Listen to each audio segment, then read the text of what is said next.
Bonjour à tous, suite des commentaires sur le DS numéro 3, on est dans le premier exercice, celui qui contient les questions de cours ou proches du cours. On tombe maintenant sur deux questions de suite usuelles, une arithmético-géométrique et une récurrente à deux termes.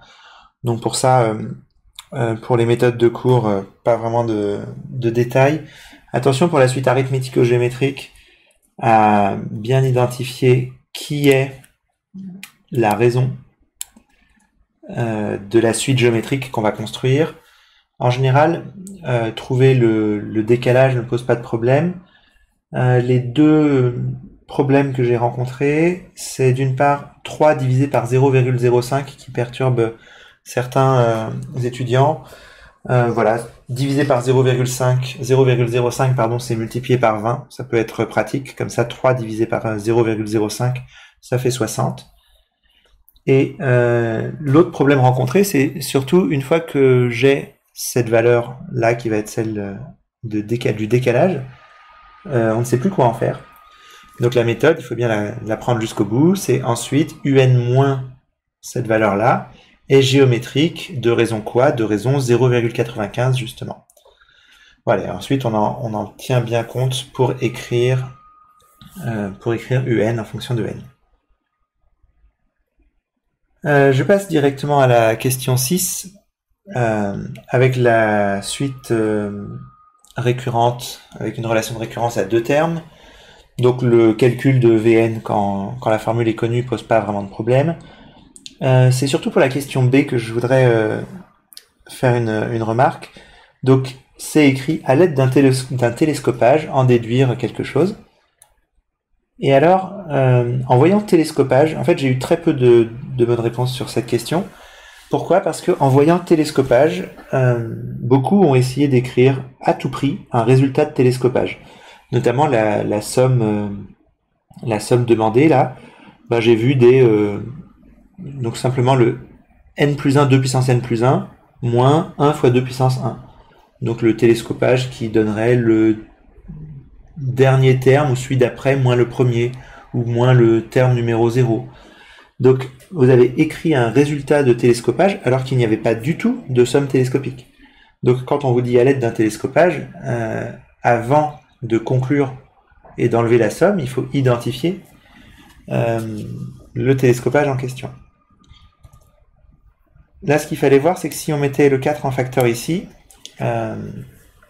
on a un Vn plus 1 moins Vn, et c'est en faisant apparaître ça dans la somme qu'on arrive à faire apparaître un télescopage. Je vous laisse voir le corriger pour les détails.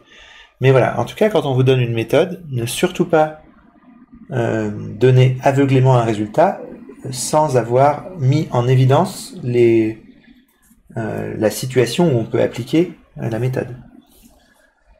Ensuite, une petite question de Python, donc un habituel calcul de somme, donc une boucle for pour calculer une somme. Je vous rappelle différentes petites choses. Quand vous avez un calcul de somme en boucle, notamment un S égale comme ceci là dans une boucle, il est illusoire d'imaginer mettre quelque chose qui ne parle pas de S à côté, à droite du signe égal. Pourquoi? Si vous mettez S égale quelque chose qui ne parle pas de S, eh bien, vous ne faites pas évoluer la valeur de S, mais vous donnez S égale 37. Et ça, le faire en boucle, c'est-à-dire le faire plein de fois, ça n'a aucun intérêt. Ça n'a aucun intérêt de définir S égale 37 plein de fois. Donc ce qu'on veut faire en boucle, c'est faire évoluer la valeur de S. Donc S prend une valeur qui dépend de l'ancienne valeur contenue dans la variable S. Donc là, voilà, c'est le modèle de calcul de somme. Mais donc il suffit de le connaître, hein, mais voilà, c'est pour vous expliquer pourquoi il ressemble à ça, ce modèle, S égale S plus K, donc, et pas autre chose. Pourquoi on fait pas juste S égale K, par exemple? Parce que si on écrivait S égale K, juste à chaque fois, S serait remplacé par une nouvelle valeur. La première fois, ça vaudrait 0, la deuxième fois 1, la troisième fois 2, etc. La dernière fois, ça vaudrait la dernière valeur de K, mais ça n'aurait eu aucun intérêt de donner à S toutes les valeurs précédentes si c'est pour la remplacer finalement par la dernière valeur. Donc là, voilà, le S égale S plus K qu'on écrit ici, c'est bien pour faire évoluer la valeur de la somme. Ensuite, il faut savoir aussi comment tester la parité d'un nombre.